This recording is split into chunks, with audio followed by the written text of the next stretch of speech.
Para paalalahanan ng mga motorista sa batas trapiko, isang aktibidad ang sinagawa ng LTO sa Davao City na layong maituro ang pagiging responsable at tamang disiplina sa mga bagong driver. Yan ang ulat ni Regine Lanuza ng PTV Davao. Batay sa pag-aaral ng World Health Organization o WHO, human error ang sanhi ng 70 hanggang 90% ng mga road crash sa buong mundo.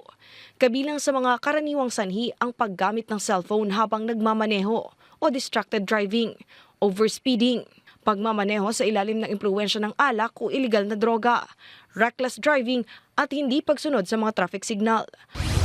Upang mapalakas ang kaalaman ng mga driver, nagsagawa ang Land Transportation Office ng 2 araw na retooling seminar workshop para sa mga driving school instructors mula sa Region 9, 11 at 13 sa Davao City.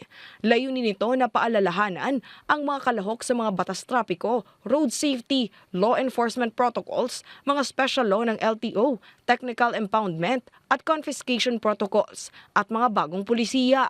Nanawagan din ng LTO sa mga driving school instructors na maging mabuting halimbawa sa kanilang mga estudyante sa pamamagitan ng mahigpit na pagsunod sa batas trapiko.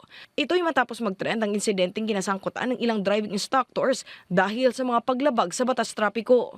There was a driving school instructor nga wa nag-helmet. Kapatay mo ito sa nasa Facebook, i-post, i-show post guys ha. Nag-viral. May ko matatanan eh. I don't know where was I. Wala na pala ako sa Gilantaw. I did not mind looking at kung asa siya.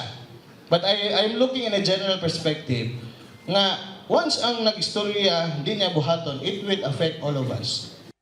Isa sa mga dumalo sa pagsasanay si Jonathan Lanterna, isang driving instructor sa isang kolehiyo sa Digo City. Ayon sa kanya, karamihan sa kanyang mga estudyante ay mga college student na may driving subject sa curriculum. Madalas anyang nahihirapan ng mga estudyante sa pag-unawa sa mga traffic signal at mga batas trapiko. First and foremost, kini siya inani nga retooling, importante gigay para sa mua kay as a driving instructor, nagpalo mi sa mga rules and regulations sa LTO. Kinani manggod nga situation kinani na may retooling, diri manggod na mo diri mi ma-inform kung unsay mga especially na mga new nga mga policy sa LTO. Ayon naman sa Association of Driving Schools Region 11, mahalagang patuloy na sanayin at paalalahanan ang mga driving instructors dahil sila ang naguhubog sa mga bagong driver. Dagdag nila, ang tamang pagsasanay ay makakatulong upang makabuo ng mga responsableng mga motorista at makaiwas sa mga insidente tulad ng road rage. Per experience, no, as makita nato sa data, sa datos, sa online, daghag na-involved sa mga vehicular accident, especially road rage. No, so kini pod bag-o ni siya nga pulisiya sa road rage kay karon pag ma-involve ka road rage automatic masyokos ka, papatawag ka sa LTO, no, kana mabidyohan lang gani ka. Mula sa PTV Davao, Regine Lanuza para sa Bayan.